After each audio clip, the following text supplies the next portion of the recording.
Good morning, everyone. I'm Martha Zavala, President of the League of Women Voters, Pasadena area.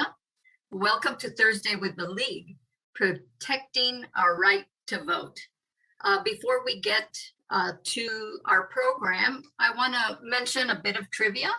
This is World Space Week, and in 5 short days, William Shatner, aka Captain Kirk, will launch into space on October 12th on board Blue Origin's new Shepard spacecraft.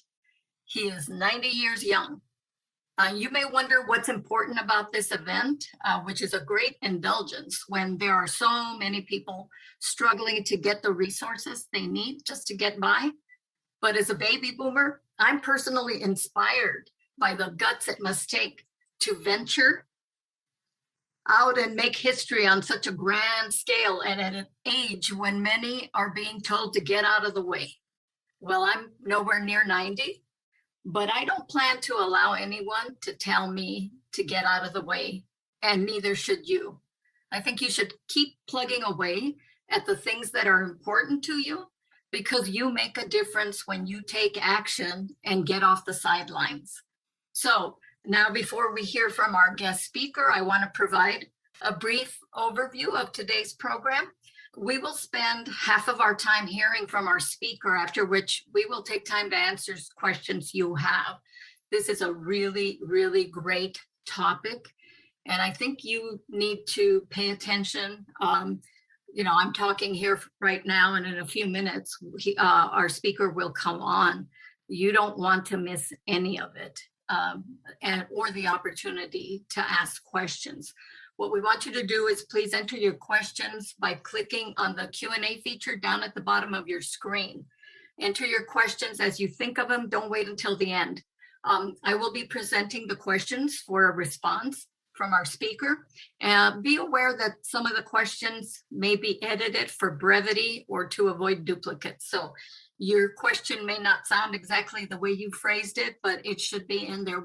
We'll try our best to get as many of them as possible, but we may not have time to include all your questions. So if we don't get to yours, please send it separately by email to our events committee, and that's at events@lwv-pa.org. That will be given to you later on when we close out.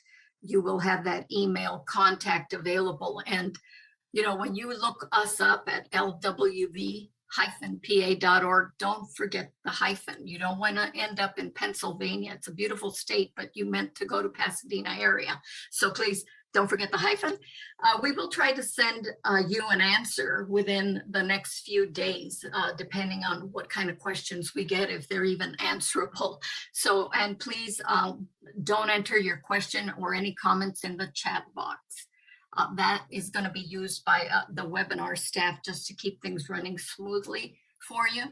So if you have any concerns about the sound or anything else, you can type them into the Q&A and someone will try to help you out. Okay, so you can really pay attention to this presentation. After the Q&A, we will announce an opportunity to take action, and then we'll close out our workshop. So now we're really pleased to announce that once again, Pasadena Media is recording our presentation and will be posting it on our video YouTube channel for later viewing, because this is really an important topic.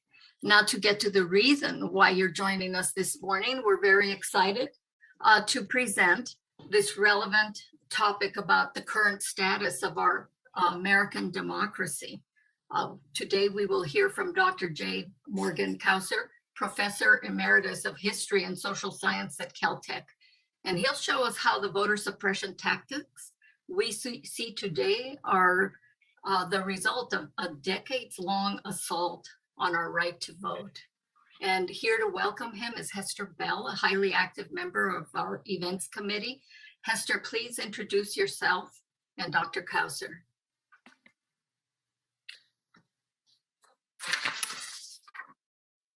Good morning.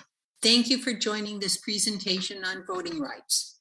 The Events Committee of League of Women Voters, Pasadena area supports the advocacy and educational missions of the League by providing organization and logistics for Thursday at the League, League at Night, and public information forums. The V in League of Women Voters is the most important part of our name. We are about registering voters, educating voters, encouraging voter participation and voter turnout.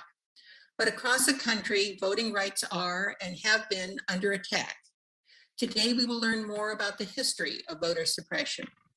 Dr. Morgan Kousser has dedicated his career to the study of minority voting rights. He taught history at Caltech for 51 years, earning numerous teaching awards. Professor Kousser has consulted in over 50 state and federal voting rights cases, including 4 in California. His work has covered cases involving voter ID laws, restoration of voting rights for people who have served sentences for felonies, and redistricting of state and congressional voting districts. Professor Kousser is currently working on a voter suppression case in Florida. We are fortunate to welcome Professor Morgan Kousser to League of Women Voters, Pasadena area. Thank you, Dr. Kousser.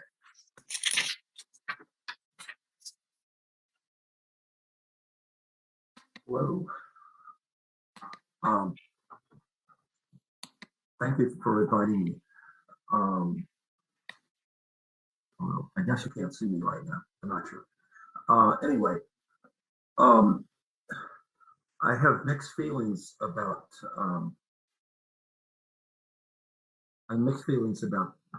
this, the celebrity of this topic at this particular moment. On the one hand, I'm very happy to have people interested in something that I've been working on for so long. On the other hand, it's tragic that they have to be so interested in it. I thought when I started working on this topic for my doctoral dissertation, and then started testifying somewhat later, that this would be over. I would be able to go on to something else. But unfortunately, it's more fraught than ever. So what I want to do today is, what I want to leave you with is several things. The first and most important thing is that the voter suppression laws that you see and the activity in state legislatures all over the country that has been so rife since January is because of the Supreme Court. And the focus overwhelmingly should be on what the Supreme Court has done and what Congress may have the opportunity to reverse. The second thing is that there have been history that may, and the current events that may appear in debate over the subject is misleading because it does not take into account the whole history of the voting rights cases, and it distorts the trends. In particular, you should be skeptical of arguments that say we don't need the Voting Rights Act anymore because there aren't very many voting rights infractions. So I hope that you come away with an understanding of what has happened, and that it leads you to what should be done. Okay, so here is the first slide, and all right, done.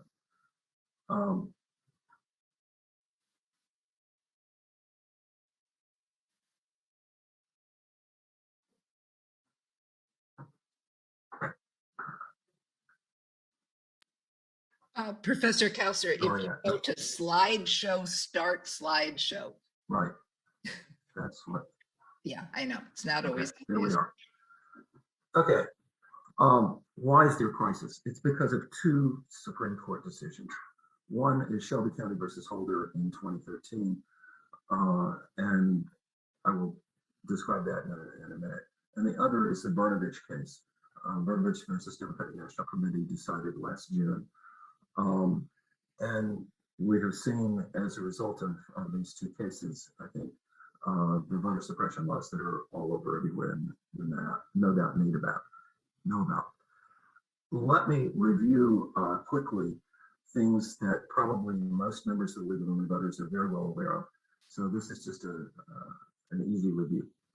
The Voting Rights Act, the most important sections of the Voting Rights Act for these purposes are three. Section 5, which requires pre-clearance by the District Court of District of Columbia or the Department of Justice, most often the Department of Justice.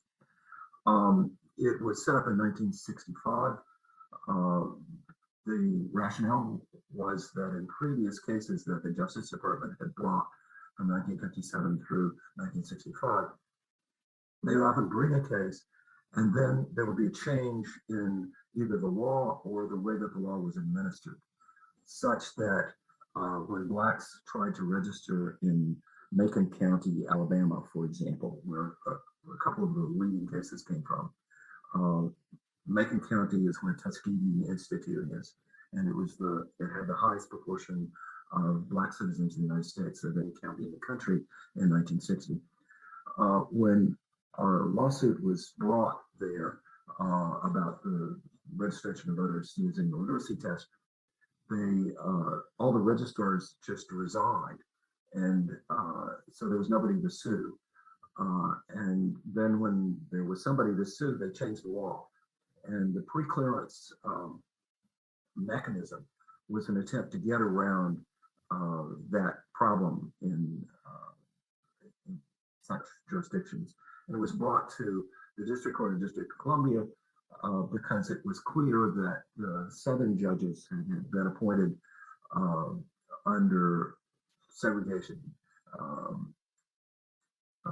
mores were not going to decide fairly. They would take cases, make them last for a long period of time, or make decisions that were overturned later, etc.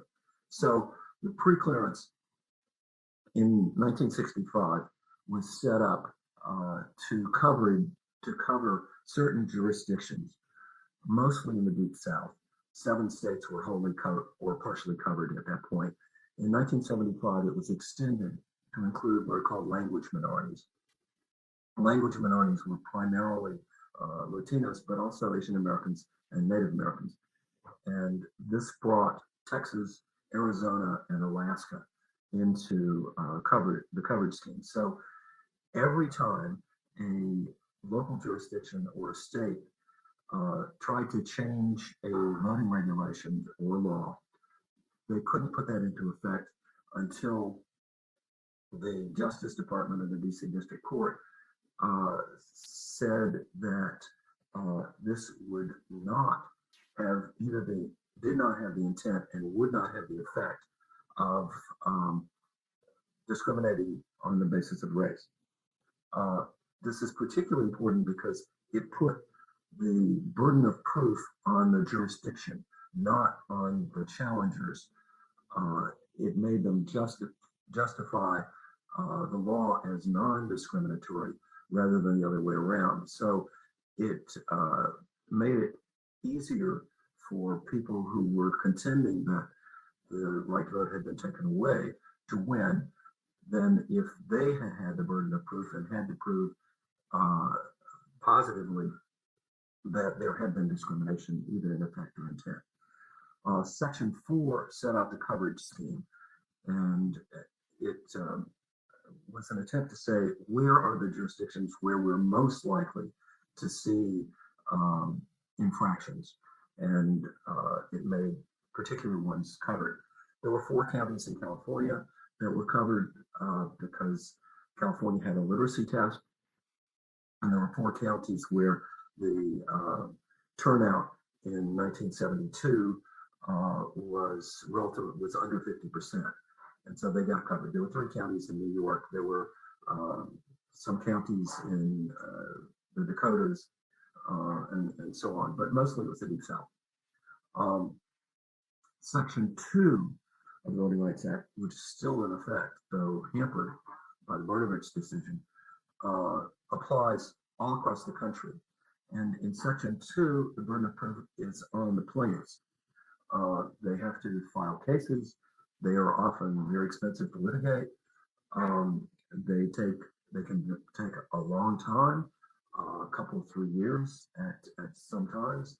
The challenge to Texas redistricting under Section 2 in 2011 wasn't finally decided until 2017.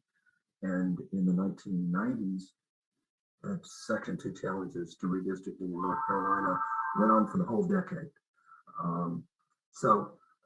That's a brief memory of, brief reminder of what the Voting Rights Act is about. Section 4 of the Voting Rights Act was extended in 1970, 1975, 1982, and 2006. And in 2006, we should remember that the Voting Rights Act was still very popular, and it was passed unanimously in the Senate, 98-0, and close to unanimously in the House, House beyond days. There was a challenge to immediately, or almost immediately, to the extension of Section 5 by a former Thomas law clerk. It was litigated in the Northwest Austin versus Municipal Utility District Number 1 versus Holder in 2009. And the opinion sustained Section 5 on a technicality, or sustained Section 4 on a technicality. But it included a warning by Chief Justice Roberts saying that the Voting Rights Act, quote, imposes current burdens and must be justified by current needs. A departure from the fundamental principle of equal state sovereignty requires a showing that a statute's disparate geographic coverage is sufficiently related to problem targets. There was an assertion by the Chief Justice that the evil that Section 5 is meant to address may no longer be concentrated in the jurisdictions singled out for preclearance. The statute's coverage formula is based on data that is now more than 35 years old, and there is considerable evidence that it fails to account for current political conditions. The Act's preclearance requirements and its coverage formula raise serious constitutional questions under a particular case in 1998. It was at this point that I began to create a database of all voting rights cases and objections and settlements in the past. And nobody had ever done that in like completeness, and I've been working on it for 12 years. I presented some results from it in testimony before the House Judiciary Committee in 2019. I thought I would testify again this year, but that has not worked out, at least so far. So that's Northwest Austin. Congress was unable to do anything in the 4 years subsequent. And in 2013, Shelby County versus Holder was handed down, same 5-4 majority as in Northwest Austin. Chief Justice again writing the opinion in court. He slapped Congress down, saying that Congress did not use the record to compile to shape a coverage formula grounded in current condition. It failed to narrow the scope of the coverage formula.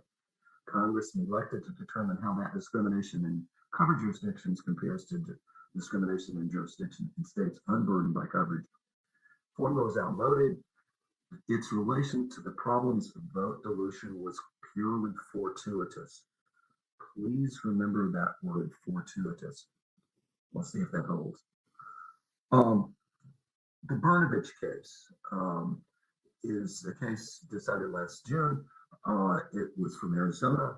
It concerned 2 provisions, one of which prevented the counting of any choices on a ballot cast in the wrong precinct. So you go to the wrong precinct and you cast your ballot as a provisional ballot because they don't have your name on that precinct list. The question is whether your choices for non-precinct specific ballot choices are to be counted or not. Arizona said no. Challengers said that they should count. it's irrelevant where your precinct is if you're voting for the Senate or the governorship or the presidency and so on. So is that an equal protection violation or not? The Ninth Circuit ruled it was an equal protection violation. The Supreme Court overturned that. Ballot collection. That was what was particularly an issue in Arizona, was ballot collection on Native American reservations. In some of the quite large Indian reservations in Arizona, there are more Indian reservations in Arizona that cover a larger area than in any other state, I think. Anyway, in a lot of them, there's no personal mail, which is carried around to put in anybody's mailboxes. To get your mail, if you're on one of these reservations, you often have to drive 40, 50 miles to get it. And your ballot is not necessarily delivered to you if you apply for a vote by mail ballot, which anybody can do in Arizona. There's no excuse absentee voting in Arizona. So the question was whether somebody, say a tribal officer or something like that, can go around and collect the ballots and take them to a central post office. And Arizona banned that practice. That was challenged. The Ninth Circuit said that the law was unconstitutional. In Bernadette, the Supreme Court offered 5 guideposts. Now, they just made those up. They don't come from congressional deliberations. They don't come from the terms of a congressional report or a congressional law. These are just 5 things that Justice Alito, who wrote the opinion for 6th Street Court, decided were good things. So one of them is the size of the burden. How hard is it to get to vote under this legal regulation? And he decided it wasn't too hard under either of these provisions. Whether the rule has a long pedigree or is in widespread use in the United States, especially whether it was standard practice in 1982, is sort of grandfathered in practices from 1982, which doesn't fit the renewal of Section 2 in 1982, which I can talk about later if you want to ask any questions about that. The size of the disparities and impacts on different racial and ethnic groups. If it's only a few percentage of Blacks or Native Americans or Latinos get disenfranchised with this, maybe that's okay. That does not sound like equal protection of the laws to me, but the Supreme Court is the Supreme Court, and they get to say whatever they want to. Are there other opportunities to vote? Could you go and drive your 40 miles and stand in line? You could. Is that a burden? Well, maybe not too much. The strength of the state interests, including this vague interest in public confidence in the fairness of elections. There has been a lot of talk about that, usually in terms of voter integrity in the discussions that have been taking place this year. Okay. Remember the word fortuitous that the Chief Justice used in talking about the coverage scheme in the Voting Rights Act, Section 5. Here are all of the cases that are in my database, over 4,300 of them. Here are the states that they come from. And if you look at the graph, there are a lot of states, and this is not big enough to capture all 50 states with names here, but there really are 50 states here. The vast majority of states have very few infractions. Compare, for example, Texas with over 1,000. So about a quarter of all infractions have been from Texas. If you look at the states that are wholly or partially covered, they're below the line here. And all of the states that are wholly or partially covered, except Alaska, fall below this line. And none of the states which are not covered or partially covered fall above this line. to focus in on just the states that are covered and below the line.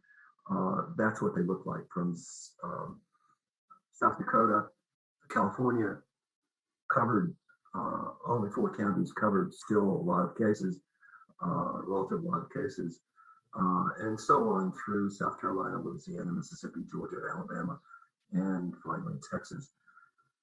Fortuitous? Well, if it was fortuitous, Congress hit the chances very well. If you had a stockbroker who could make a positive suggestion 93% of the time, because 93% of all of these infractions fall in covered jurisdictions, you would be a multimillionaire with only a small investment.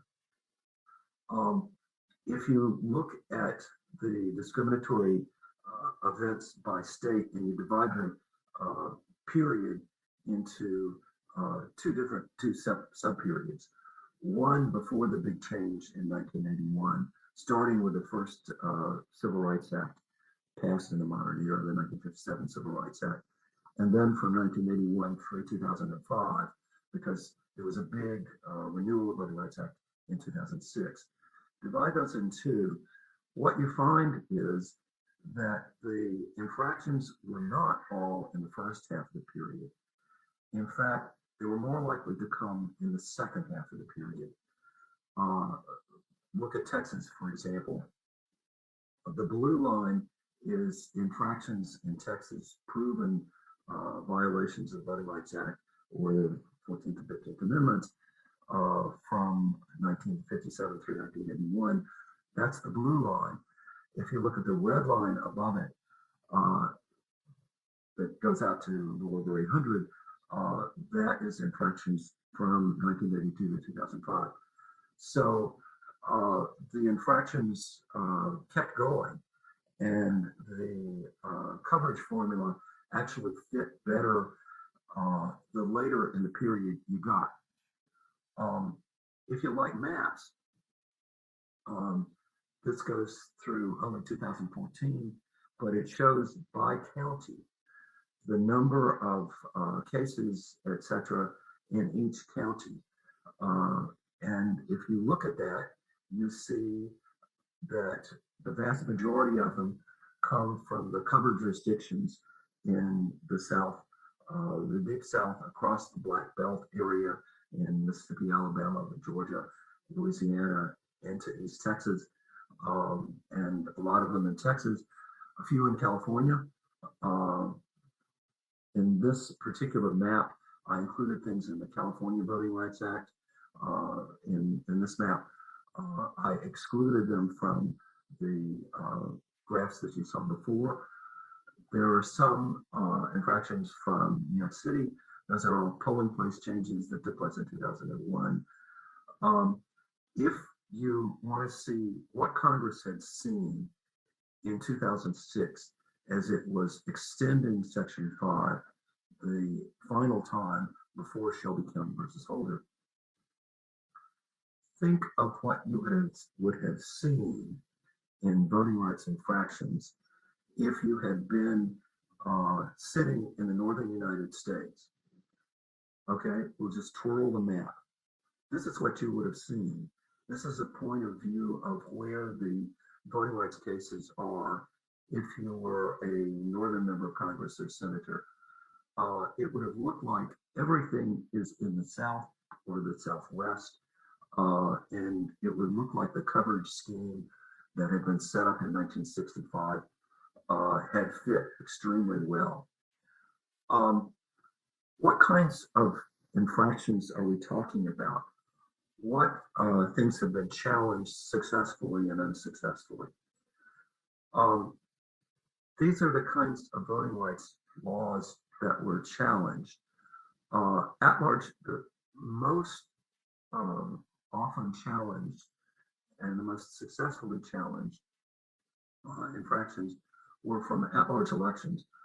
The blue part of these bars is successful challenges The orange part is cases that minorities lost.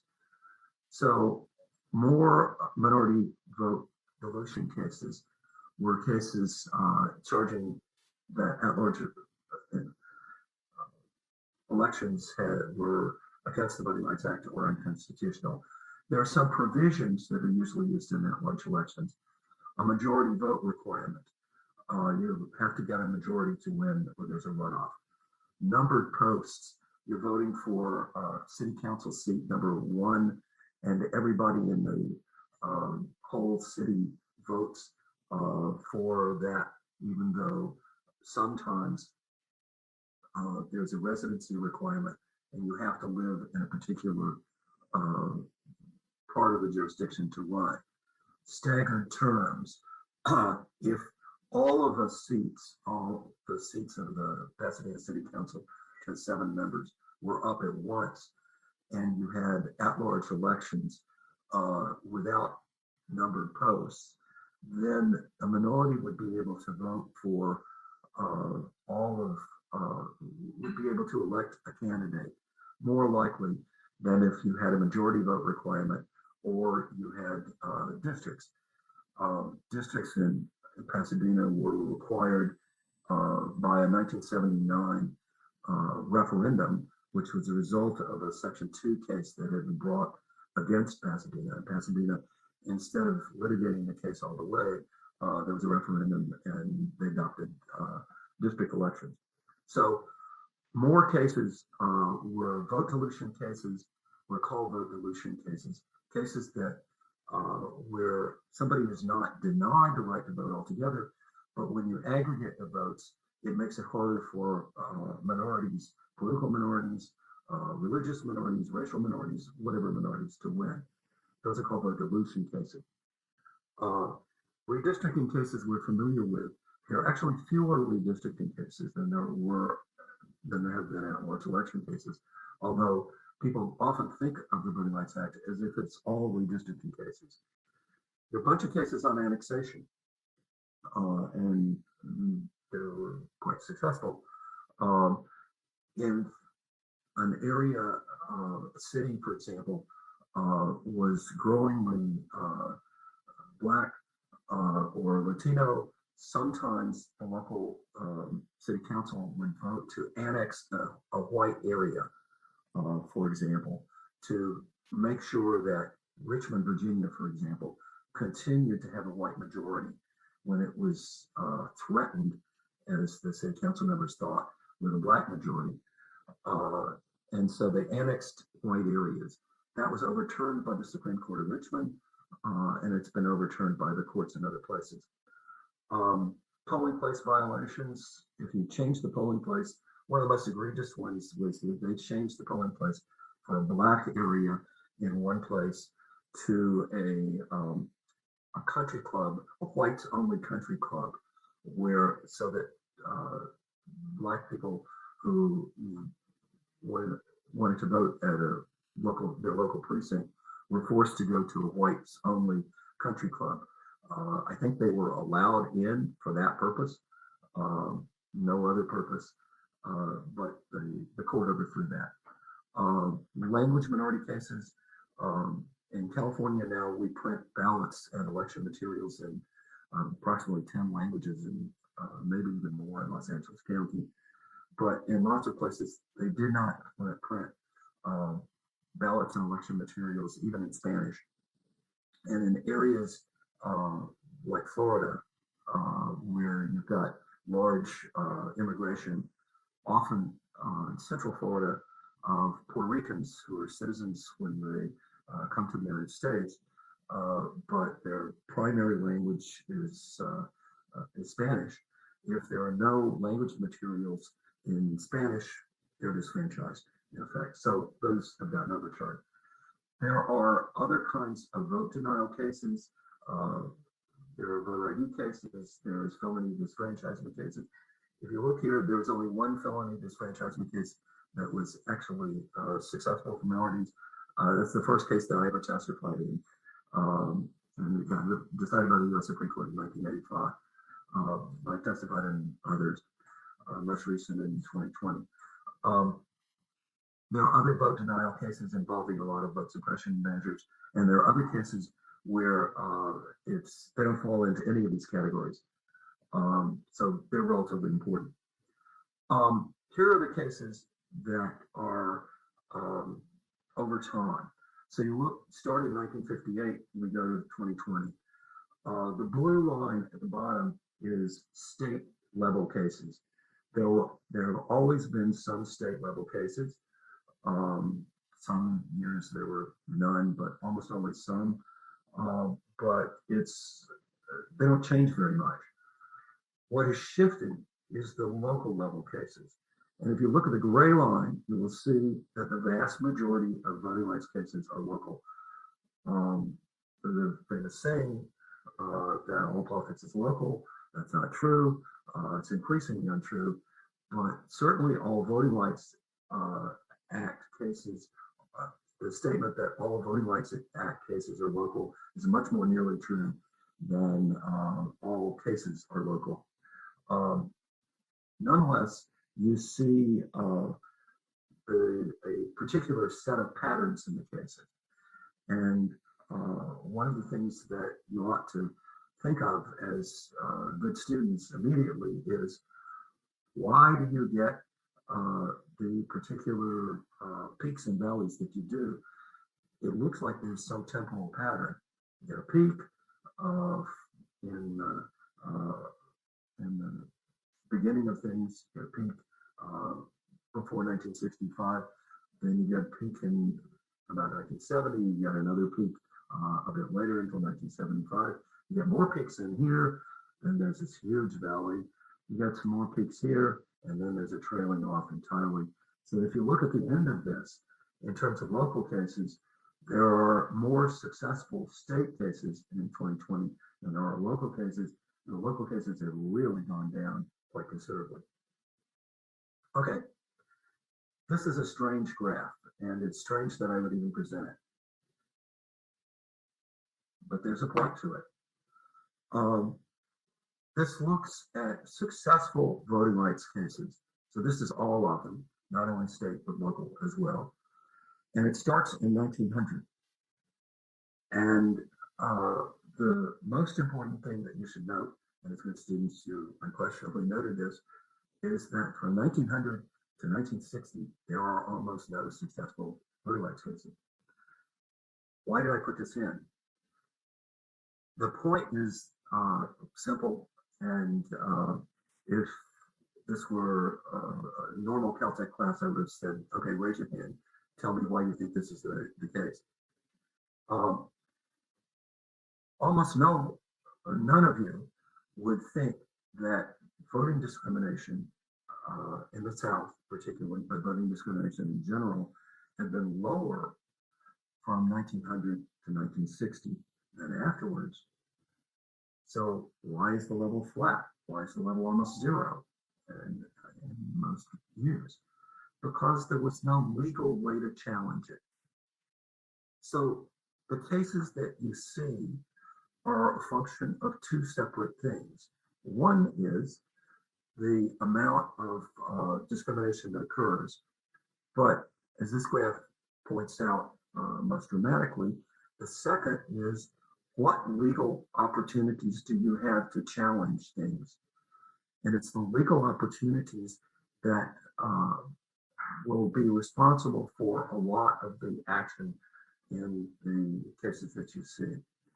Okay, this goes back to the covered jurisdictions and non-covered jurisdictions.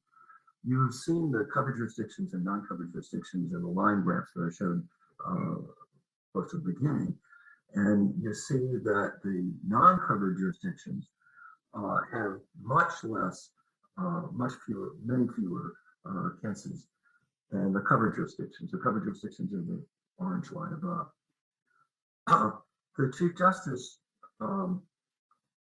said that the lines, that the coverage scheme was fortuitous, but it doesn't look fortuitous here. And it didn't look fortuitous in the maps or the graphs that you've seen before. It's not that there are a whole lot more cases. in the non-covered jurisdictions is that there are fewer cases in the covered jurisdictions. And you ought to have, by this point, considerable questions about why you got this particular pattern and peaks and valleys in the covered jurisdictions over time. And we're about to see it. But before we see, I want to add one more line. The gray line here is the California Voting Rights Act. That's separate from the Federal Voting Rights Act. It was passed in 2002. It really went into effect in 2007 after appeals to the challenge to the constitutionality of the California Voting Rights Act and the case called Sanchez versus Modesto, which I testified in.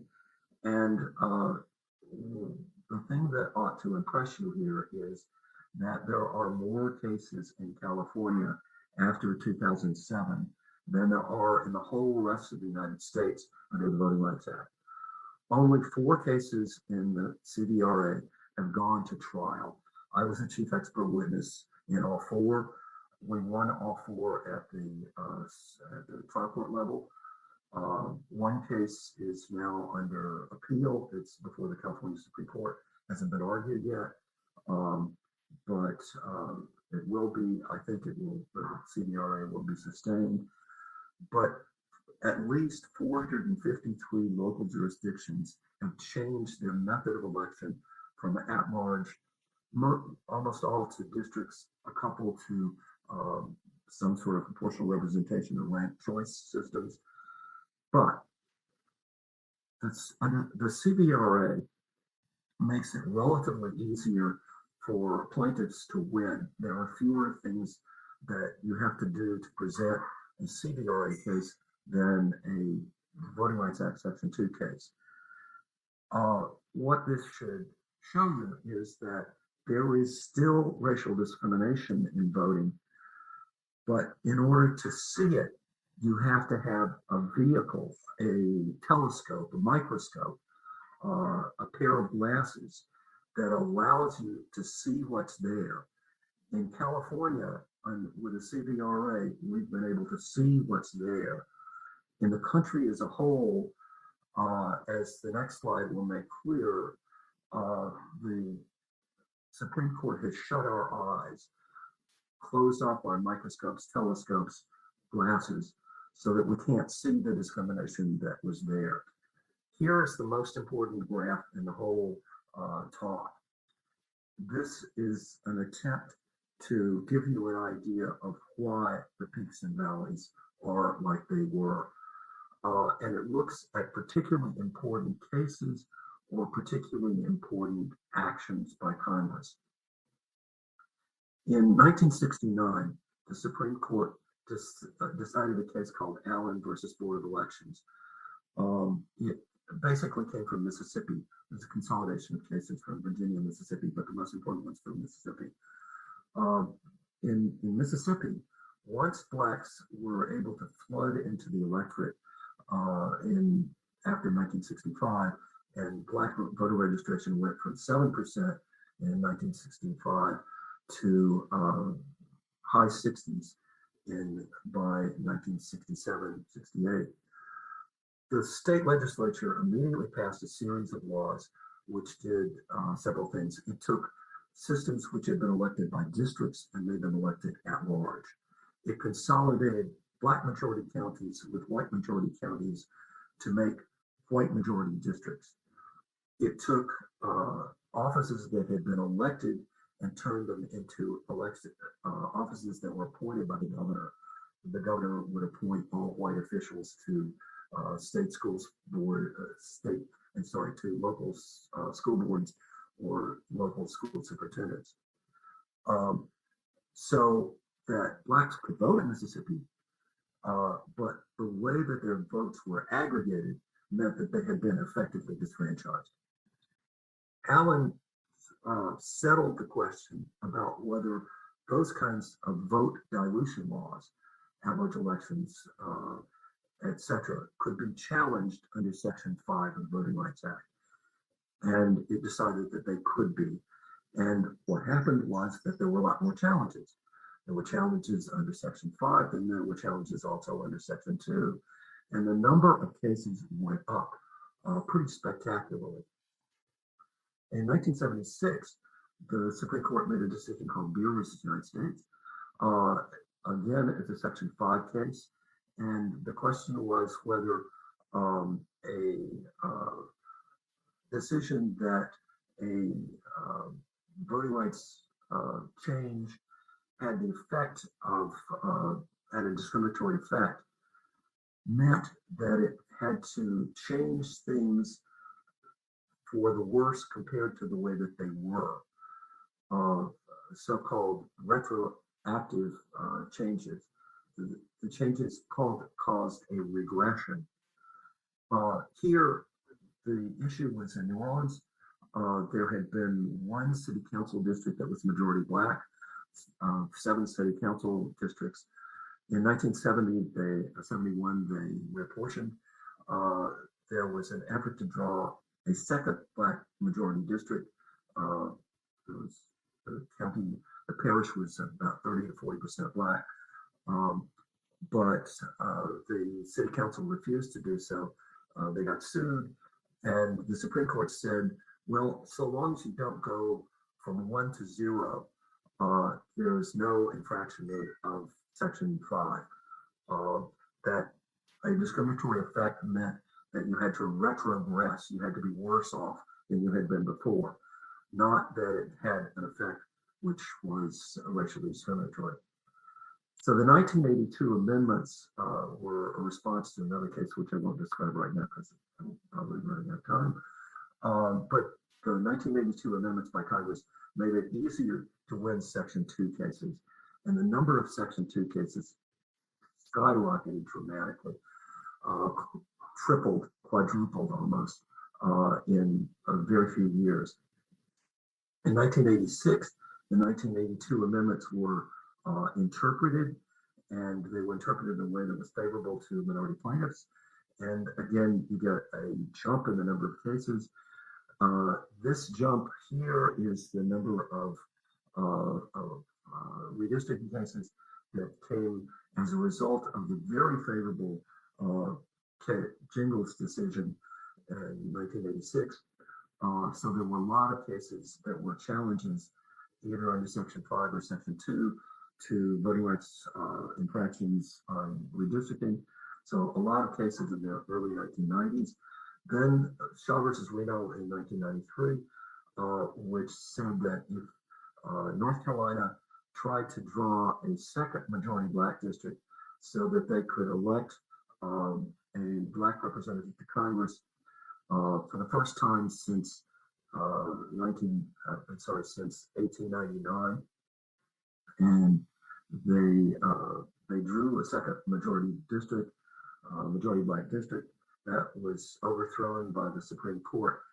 And you see this huge decline in the number of cases that minorities won. And there was a similar decline in the number of cases that they brought. There was some increase after the redistricting of 2000.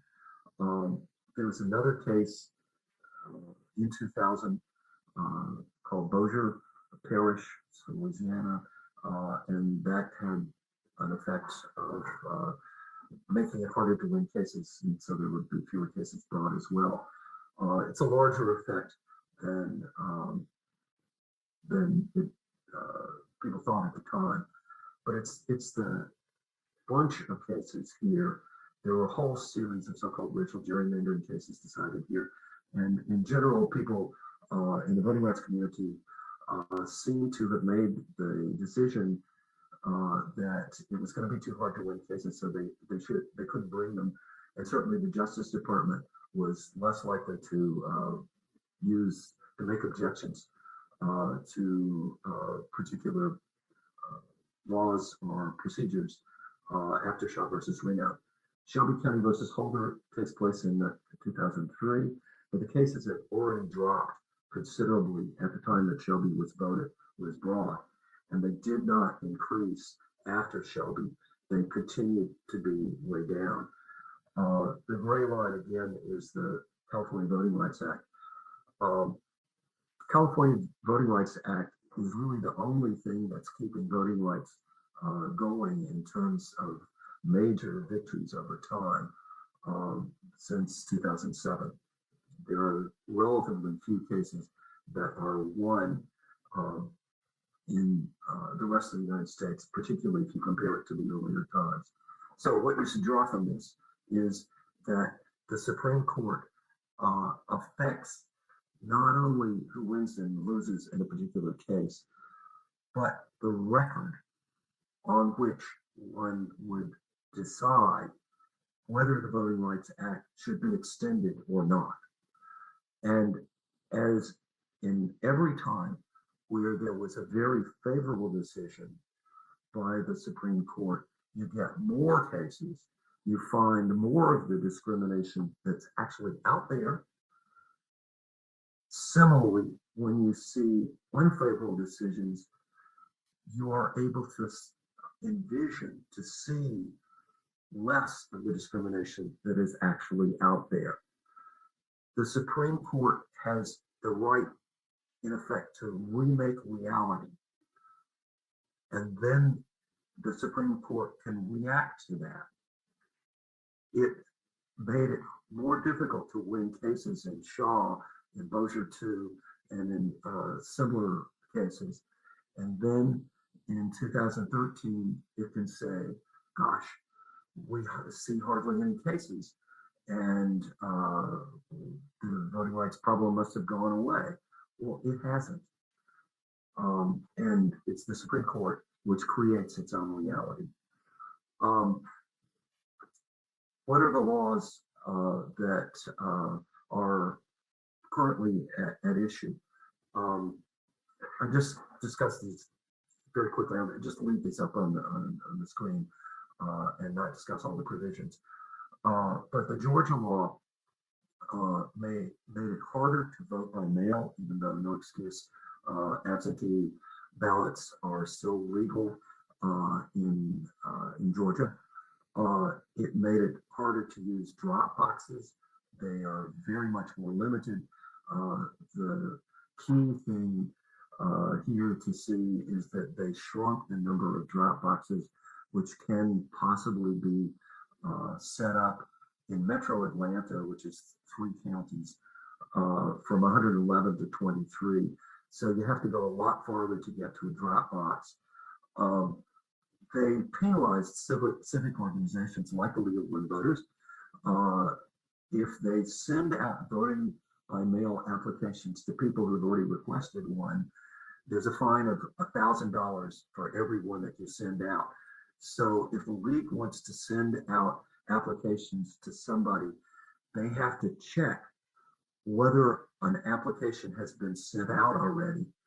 And if somehow they make a mistake on this, it wasn't posted right, etc., they can be fined $1,000 a shot for every mistake they make. And then, of course, you can be fined $1,000 for handing out food or water to people within 150 feet of the polls. Similar sorts of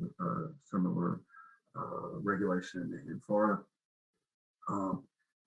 It's often pretty hot in August in the primaries and even in November in the general elections, or it's raining or something. But you can't, as a civic organization, even if you're not saying, okay, vote for candidate X because she's a wonderful candidate, a great mother, and patriotic and all that sort of stuff. You can't say anything like that anyway. But even if you say, do you want a cup of water? Do you want a slice of pizza to make it possible for you to stand in this terrible weather? You can't say that. Most threatening, but hardest to figure out what's going to happen about it is essentially legislative control of state and local election boards. There's a challenge to the Fulton County Board that's happening now and is probably going to be even worse after the next election. It may take over the state legislature, may take over the local board, They are going to take over a lot of Secretary of State's functions because they didn't like what Brad Raffensperger did in counting the electoral votes. So this is a terrible provision, and it is potentially quite threatening. Florida, similar sorts of things. I know this case intimately since I'm working in it. Very arcane things about signature matches. The most paradoxical thing about signature matches here is, and voter identifications that are required for applying for an absentee ballot or sending in your voter by mail, is that they ask for to match identifications that the local superintendents of elections may not have on record. And so it may be that up to 2 million people may be disfranchised because there can't be a match between the driver's license or the Florida state identification card or the last 4 digits of the social security number, because the superintendent of elections don't have those on record for a particular person. And as a consequence, they can't match them. If they can't match them, the person can't get a vote by mail ballot, or they can't get that counted. It's very, very, very strange sorts of provisions. In Texas, they go so far as to make it a felony offense for officials to distribute applications for absentee ballots or to give money to organizations to do so. So you can't, the Harris County, that's Houston, board can't give the League of Women Voters a subsidy to distribute applications for absentee ballots. Now, remember that in Texas, you have to be over 65 or disabled or out of town to get a vote by mail. It can't be distributed to everybody. So you can't even distribute the absentee ballots to people who are disabled or they're over 65. They're always going to get an absentee ballot. That's probably the only way they're going to be able to vote, or likely the only way that they will want to vote. But you can't distribute the absentee ballots for them, and they can't be on any sort of permanent list.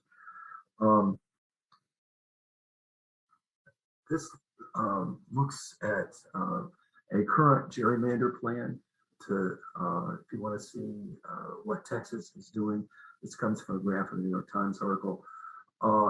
This is a current, the top part of the graph is the current congressional districts. These districts were for Biden, mostly over 30% for Biden. They're very packed Democratic districts.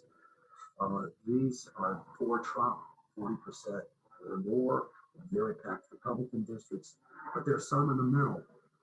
Particularly, there's some between 5% for Biden and 5% for Trump. If you look at the proposed districts, what you see is they pack more Democratic districts. These are mostly Black and Latino districts. They unpack some of the most Republican districts. They make more Republican districts 10%, between 10% and 30% Republican, but they're not over 40% Republican, and they're certainly not between 5 or 10% Republican and 10% Democratic. There are almost no competitive districts in the proposed Texas redistricting plan. And since race and party are very highly correlated in Texas, this means that they packed Blacks and Hispanics much more than they were packed before, and they created a lot of districts in which Blacks and Hispanics are relatively small minorities and have no chance to elect anybody. There are 2 bills before Congress right now. The S1 that has been proposed is not the original S1. It passed as H1 in the House and went over to the Senate with an S1. This is the bill that Joe Manchin has negotiated, and presumably he will vote for it. though it's unclear that he would vote through in the filibuster. These are several things that it does. There are more things that it does that I just didn't put in here. It requires 13 days of early voting, including weekends. So the practice of songs to the polls that a lot of Black churches and some Latino churches have used are mandated for the whole country. Maximum 30 minutes standing in line, no ban on distributing foods and beverages, many forms of ID for in-purpose and vote by mail, not just the a driver's license or in several states a concealed weapons permit. No excuse voting by mail is required everywhere and banned in Texas now, with prepaid postage and permanent mail voting if you apply for it. That's what we have in California. It makes that national. It has signature matching on voting by mail. You can't require an ID for vote by mail under this provision. The signature matches are enough. It requires drop boxes and sets up some provisions as to how many that should be. It requires voting for formerly incarcerated people. Get out of jail, you can vote, rather than what's the case in Florida. You have to pay your legal financial obligations in Florida, all of your legal financial obligations, and nobody has any records of those. You have to, if you're somebody who had a felony, you want to find out what legal financial obligations you still have, you have to go to 11 separate state databases, not all of which are open to the public, in order to find out what you have to pay. It limits purges of voters. There are often purges of lists. There are 200,000 people recently purged from a list in Wisconsin. Unclear whether they all are people who have died, moved away, and so on. This makes it harder to purge, and it protects election officials and protects voters in polling places. The Texas law, particularly right now, would prohibit people from interfering with people who wanted to oversee the elections person by person. So they can look at everybody who gets checked in, they can challenge everybody, and if a local election official, polling place official, wants to say, no, you just challenged 50 people, this is just holding up the line, people are leaving the line, going home, stop that. The election officials can be charged with a felony or a strong misdemeanor. The John Lewis Act, which puts into effect the Section 5 of the Voting Rights Act again, it also basically overturns Brnovich. It overturns all of the guidelines. It essentially applies the same standards that have been used in vote dilution cases to vote denial cases, and it explicitly disapproves the Brnovich guideposts that I set up in the very beginning. The geographical coverage scheme that is set up is complicated, I think needlessly complicated. I could discuss that, but I'm now gone over my time. Sorry about that. Let me stop, and if you have any questions, you can ask, and I'll be happy to go over anything that I didn't make clear. Okay, thank you very much. I forgot to unmute myself. Thank you so much. Thank you so much for that presentation. You've really sparked quite a bit of interest here. And so we have some questions for you, and hopefully we can get through most of them. It's really been a really highly informative presentation. You're reminding us that our democracy requires a lot of active vigilance and participation.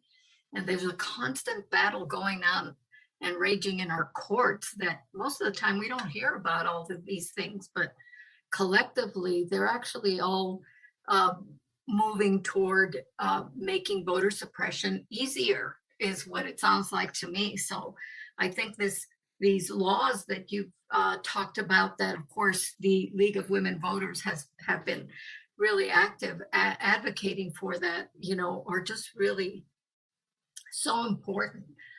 So let me get started with the first question, and that is about the Freedom to Vote Act. How we know what it'll do for federal elections. How does that trickle down and impact state and local elections? Well, unless state elections were completely divorced from federal elections, unless they were held on different days, it would have dramatic effect on state elections and local elections. There are a lot of local elections which have been held on different days, but they're increasingly held on the same day. California is a good example of that. But they would certainly affect a lot of things about um, local elections. Consider purges, for example. Unless the state somehow could keep two separate lists of voters, then purges couldn't take place that would affect the state elections without being banned in general. So that would be an effect. 30-minute lines, forms of voter ID, all of those things would likely affect state elections. To the extent that the S1 was passed under a constitutional justification, which included the 14th and 15th Amendments, then it would affect state and local elections entirely.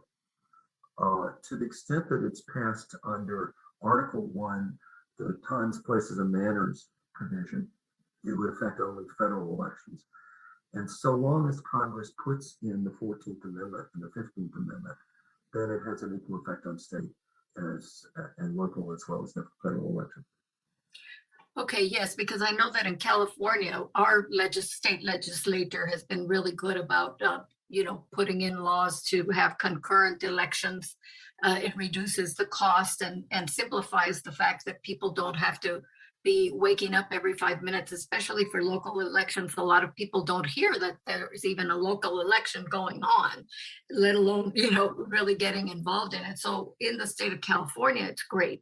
But that's where my concern is about states where state legislatures could just turn around and, just set up different voting systems. But cost hopefully would be prohibitive, and to go ahead and have that number of elections, but I guess they'd rather pay for that than to give people their voting rights. I had a question about Section 5 that allowed for pre-clearance. You mentioned that it was struck down by the Supreme Court in the Shelby versus Holder decision in 2013. My question is I don't know how this impacts the Freedom to Vote Act, but or the John Lewis Voting Rights Act, but let's assume that hadn't been struck down.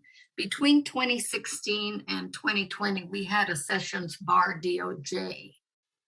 So absent that 2013 decision, can you speculate what DOJ would have done about discriminatory practices? Are we still going to be subject to a DOJ that may or may not decide to take something up? Well, it's true that the Trump administration's DOJ was completely inactive in voting rights, but that had not been the case under Republican Republican administrations in the past. If you think back to the graph over time, if you actually looked at the years, you would find that the most active period of voting rights cases was during the Reagan administration. And the Reagan Justice Department was actually pretty good on voting rights. There were a great many career staff who were dedicated to voting rights. And even so, the political appointee that in the Reagan administration and the Ford administration before that were in charge were either sympathetic to voting rights or willing to go along when they got their arms twisted on this. That was true in the Nixon administration as well, which followed the Southern strategy and was in general anti-voting rights. So there is reason to believe that Republican administrations most Republican administrations have enforced voting rights. But what would have happened otherwise? The Texas voter ID case that I was in was brought before the District Court of the District of Columbia, and that court had decided in 2013, early 2013, that the Texas voter ID law was a violation of Section 5.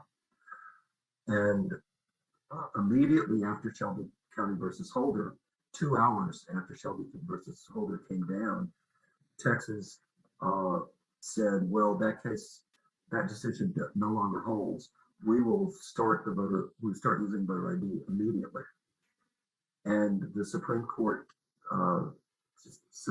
overturned the District of Columbia's decision in the Texas voter ID case because it said that Section 5 no longer applies. So if no Shelby County versus Holder, then we would have won that case. I think it was a strong case. I think it could have been won on intent issues, but the DC District Court decided to go entirely on effect, made it entirely an effect decision. And there would have been similar cases in voter ID all throughout the country. The same thing happened in North Carolina. The afternoon of the Shelby County versus Holder, the head of the redistricting voting committee, elections committee in the North Carolina state legislature said, okay, we can now go with the big bill. So the big bill had not only voter ID, it also had a great many other provisions. And I testified in that case as well. And we would have won that case if it would have been denied preclearance under Section 5, either by the DOJ or District Court of the District of Columbia.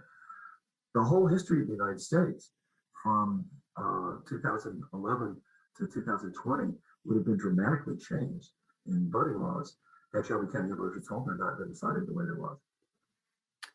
Yes, sometimes, you feel like you're at the mercy of people who have the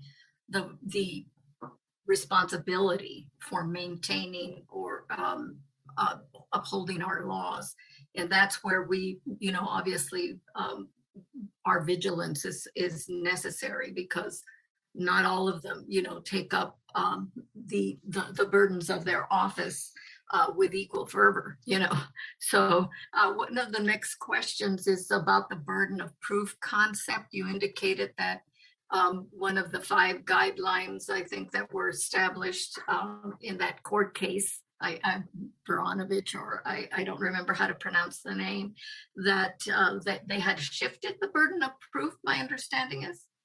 No, if I get that impression, that was wrong.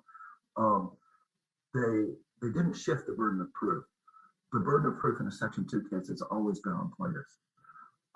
What they said was one of the things that ought to be taken into account is how severe the burden is.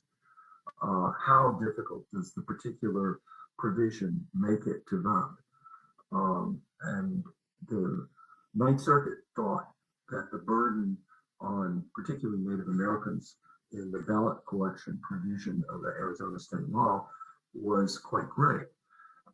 If you have to drive 40 miles to put your ballot in a mailbox or deposit it in a post office, that is a considerable burden. When I was doing the Texas voter ID case, one of the contentions was that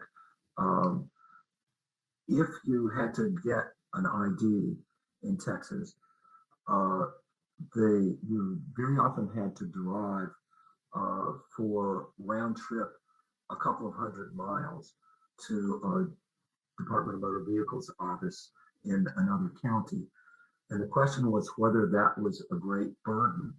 And I remember the lawyers for Texas saying, Well, this is not a great road for Texans. We often drive a couple hundred miles. We don't think of anything of driving a couple hundred miles to get a taco. And it seems to me, I mean, there are a lot of people who don't have cars. Okay, uh, there's no public transportation in rural areas or small towns in a lot of these states. In Alabama, the voter ID, after they passed the voter ID, they closed the Department of Motor Vehicles in over 20 counties. So you had to go to the next county to get a voter ID or an identification uh, requirement, an identification card. And those the ones that they closed were disproportionately in the areas that were majority Black, the counties that were majority Black. Uh, wow, I'm really surprised by that.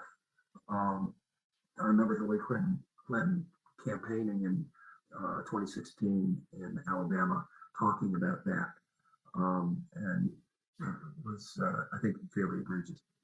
Right. I think, I think I remember something about Kentucky, one where they closed the voting place that they had established, only one outside of town, and people had no transportation out there. I forgot what it was, in a city of 2,000. And it's just really atrocious. We were wondering if there's anything that we in California can do to oppose voter suppression in Texas or, Georgia or Alabama or some other place. Well, I think the best thing is, and I think the California representatives, the fact that Padilla was the Secretary of State, he's ultra concerned and very, very well, very knowledgeable about all sorts of voting practices. And it's wonderful to have a Secretary of State in Congress to tell people this is how it really works. I know, because I was doing this nuts and bolts of this for a long time. But I think that the local representatives, local members of Congress in California are very likely to do the right thing to Ally, Amsha, and Napolitano. But I don't think it ever hurts to email or write your representative and say, we're really concerned about this issue. We know that you're going to do the right thing on this issue, but we want you to know that this is really important to us. But I think the most important thing that you can do is to try to convince Congress in general that the passage of S1 is really important, and that if that requires an exception to the filibuster rule, then that exception ought to be carved out.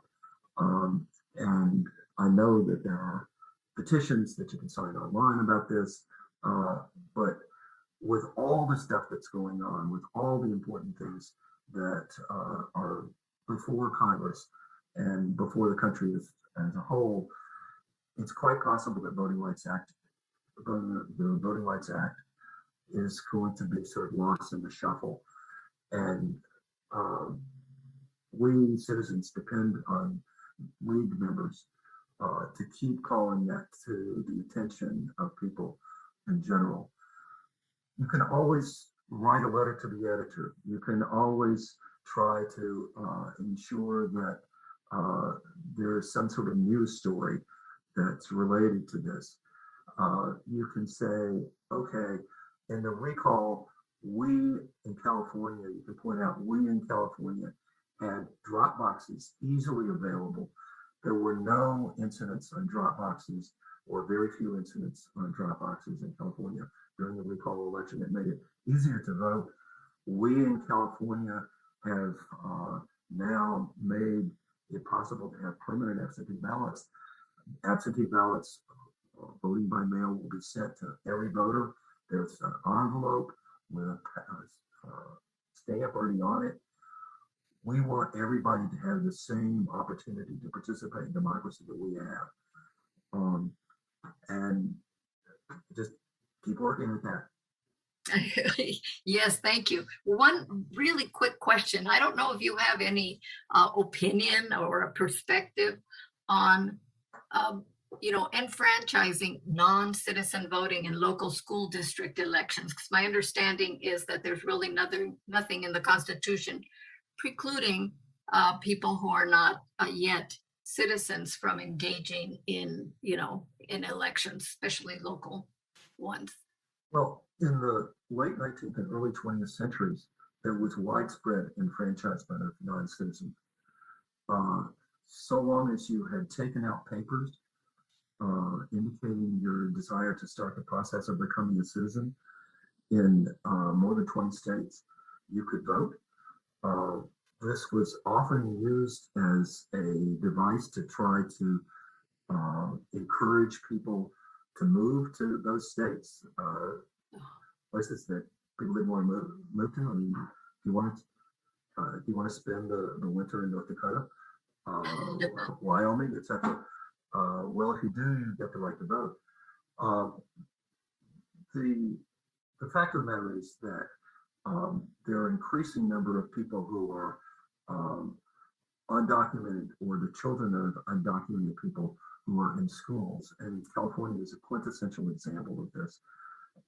If you eliminated undocumented people from LA City schools, the population in LA City schools would drop by at least a third. So you've got these parents that are undocumented and their kids may be American citizens, born on American soil, automatic citizenship. Should they have a right to participate in the election of officers who would oversee what's going to happen to their kids? That's the question that you should ask yourself about this. And if the answer is no, they shouldn't have any right to do it, then keep people unenfranchised. There is a precedent in women's suffrage for the partial enfranchisement of citizens. The first sort of enfranchisement that happened to women in states that were actually in the Union, not territories. Wyoming was the first territory to enfranchise women, but didn't join the Union until later, was so-called school suffrage. And the first offices to which women were elected were schools. Why? Because they had kids, because they knew about what was happening to their kids. And so there was widespread school suffrage long before there was suffrage in presidential elections. And in the struggle for women's suffrage, there was presidential suffrage in states with a majority of the presidential electors by 1916. Even though they couldn't vote in state elections, in a majority of states, women could vote in presidential elections by 1916. So this partial enfranchisement, both at the level of, quote, aliens, as they were called then, or women, is well established in American history as a practice. And it could be without any difficulties, not unconstitutional to do it. It's just a question of local option or not. And there are some places that have enfranchised people who are undocumented. In Montgomery County, Maryland, where Jamie Raskin is from. You may have seen Jamie Raskin in impeachment. And Jamie Raskin is a major player in Congress in voting rights as well, because he's on the Judiciary Committee and he's also on the January 6th committee. He's on television on C-SPAN all the time. He was one of the major proponents of the partial enfranchisement in Montgomery County of people who are undocumented. So it's been done. It's an interesting question, and you can think about it for yourself, but don't think that it is unprecedented in the United States to do something like this. Thank you. I think that there is an effort, I think in our school districts here in Pasadena, that there's proponents of moving forward with something like that. And I think San Francisco has something similar. So yeah. They've, really been looking into that. Well, we don't have any more time for any questions, but we want to thank you so much for making us aware of the work, we have to do to safeguard our democracy, and in particular for the work you're doing, to ensure voting rights for everyone. I mean, it shouldn't be an accident. I should be able to move to any state in the union and know that my voting rights are essentially the same, and that I shouldn't have to be struggling. People are moving around a lot, trying to make sure that they're, they achieve some standard of living, and it's easier in some places than others. And why should you lose the access to the ballot box just because you make that kind of a move for your family? It's just beyond me, So I really want to thank you so much, and hope that you will in fact come back and keep us informed about what's happening with voting rights. It's still up in the air in Congress. And as you said, there are so many pressures on them to take care of so many problems we have. We hope that this is not one of the things that gets lost, because in fact, it will help us solve our other problems, to have everyone engaged and everyone able to have their say. Thank you so much. Thank you very much.